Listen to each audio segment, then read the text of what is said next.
Hey, it's Patriot Smoothie. I'm here at the end of day 15 of the trial for Tamara, Lich, and Chris Barber. I know I'm in the car. We actually got through two witnesses today, two whole witnesses. That's an accomplishment as far as I remember. Never gotten through two witnesses before. We got through Sarah Gauman in the morning, and then we had Vivian Lear in the afternoon. Sarah Gauman, a downtown resident called by the Crown, and Vivian Lear works at a church in the downtown area, the Centertown area. So both of these witnesses giving much the same kind of testimony, and I covered already Sarah Gauman's testimony, so I'll return now with Vivian Lear's testimony. We also had another gentleman testifying. A third witness testified today, so we finished two and started, basically got halfway through almost the third one, so that's interesting. Now you're gonna have to forgive me because there's a lot of details in this and I want to go over them with you. And also, I'm so tired, guys. I just can't do this off the top right now. I've got to lean on the notes a little bit, so I'm going on my own reporting. Basically, the witness before the afternoon break had been asked to leave because there was an objection, and the objection was around basically the Crown asked how much something was damaged towards. So, like, what was the cost of the cancellations? The church had to cancel reservations that private groups were making, and the defense said that they were willing to admit that the church is valued at over $5,000, and that basically the legally relevant question is whether it is above $5,000 or below $5,000 for the particulars of the charge. And the Crown was satisfied with that admission, and so the Crown moves on from that line of questioning, and the witness returned to the room. And then so there was questions about Lear's commuting because she said she couldn't come in and park anymore. So she admitted that she took the LRT to Lyon Station and then walked to work. So she was asked about those walks, and she said that her favorite coffee shops had unmasked people in them, and that at that time you had to be wearing a mask, so that was very uncomfortable for her. She also said that the very nice statue of Jesus that they have at the church she works at was being put with items of clothing were being put on the statue, scarves and hats and things like that. And then she was asked about how she described the church sign being commandeered, and she said that protesters put signs inside of the church's sign holder, and she can't remember what they said, but she said they were also stuck in the garbage in the garden, and she would pick those signs up, the loose ones, and put them into the garbage. And they were in the church property, those ones, and that they said F Trudeau, and that the one inside the holder she thinks said freedom. So that's interesting. And then she was asked about the way she described the fouling and the garbage on the church's property during the Freedom Convoy.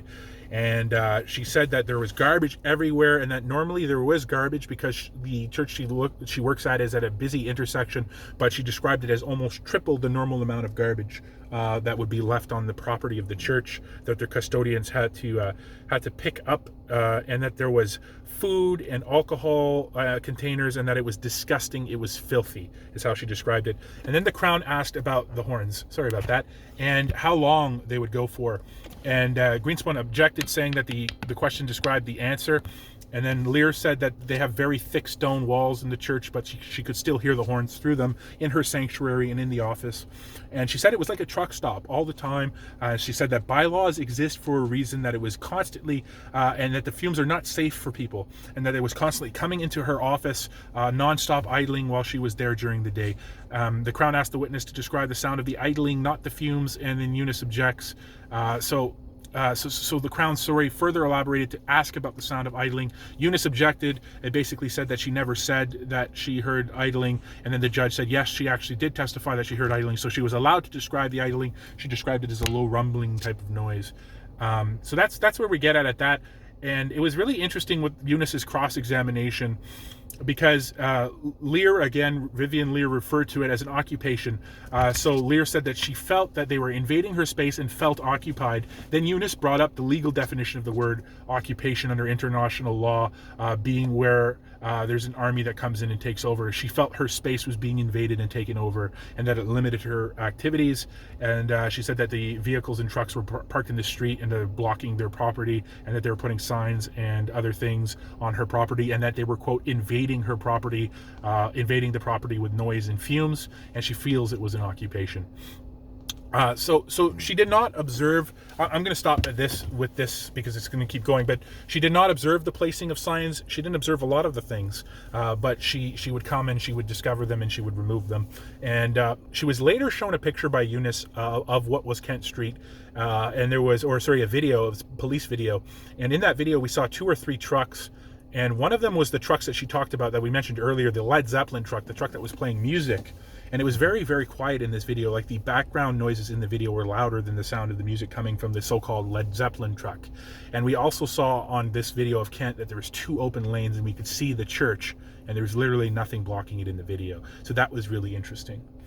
So we touched on some of the more interesting things. I don't know if there's anything we missed concerning her. What about people? She was asked about also the attendance issue with the Sundays. She was never there on Sundays, but she testified that she would see the attendance on Sunday through the live stream, so therefore she knew that the physical attendance was less, because she testified that they had less people coming to their service during the protests, right? So she was asked how she knew, and she said, oh, because I would go on live stream on Sunday and I could see it. And also she testified that they would hand out brochures at the church, and that on Monday all the unused brochures would be left and she would count them, and that she discovered that there was more of these brochures. Now Eunice raised the point that people could attend the service and not collect the brochures, and she said sure, but that would be silly, something like that.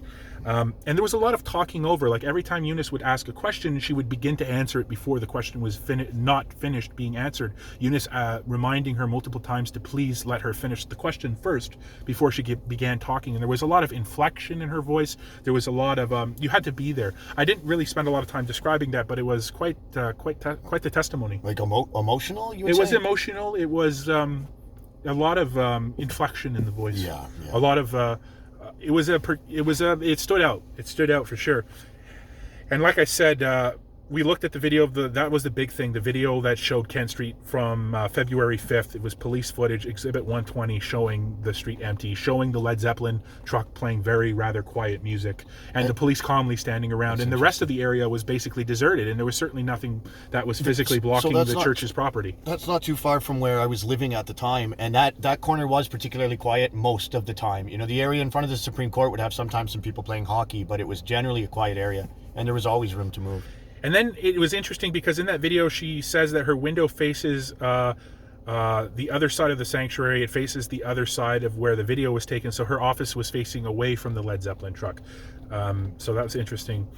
And so that was the end of Eunice, and Granger basically very straightforward with his questioning.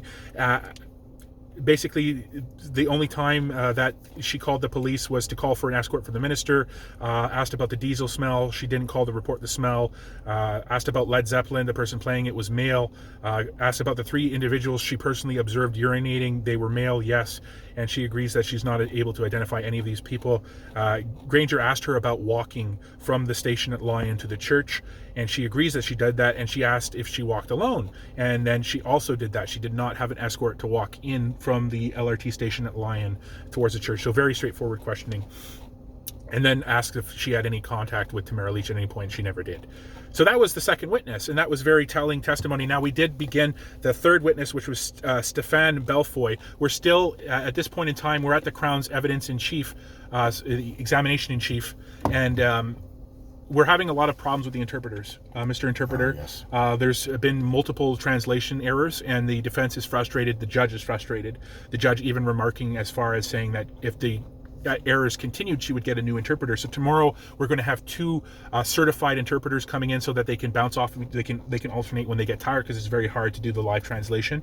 They alternate fairly frequently as we continue. As the witness, as Mr. Belfoy says that he's more comfortable giving his testimony in French, though he did at one point. He was asked by the judge towards the end of the day would he be able to do it, and he answered pretty well in English, I would say. I know that's my personal opinion, but he did have a French accent. From what I could hear, I was rather back, but he said he would be more comfortable to be answering in French, and that's totally his right to do that, right? You have a right to either official language in the country, and regardless. And he said that he lived above the 10th floor on a 22-floor building. He had been there for 7 days. We got to some interesting thing. He said that him and his son and his family were laughed at because his son was coming back from a hockey practice wearing his skates and stuff. We'll talk on this more tomorrow, guys. Thank you for watching.